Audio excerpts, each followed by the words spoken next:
Salamo e lua se fulufā.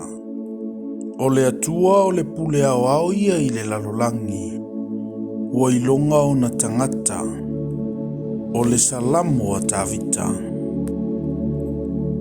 O le lalolangi ma mea ua tumu ai. O a Yehova ia. O le atu laulau mai o nonofo ai.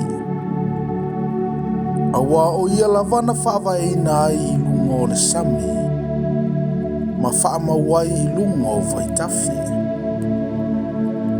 O ai ea se alua e le maunga o Yehova. O ai se tu mau i lo nafio angapa ia. O le ua iaili mamama. Ma le loto mama. O le ua le naunaulo na loto i le mea whatau waa. Ma ua le tauto wha ole ole. Na te maua le manuia mai a Yehova. Ma le amio tonu mai le atua o lona whaolatanga. O le tupulanga le na sa ili ili ia te ia. O e sa ili ia te oe o Iakopo ia. Ina whaea ia i lunga o outou. Outou whaitoto ai. Ia whaea ina i lunga o outou pui pui o le whaavavau e. Se iulu antu ai le tupu mamalu.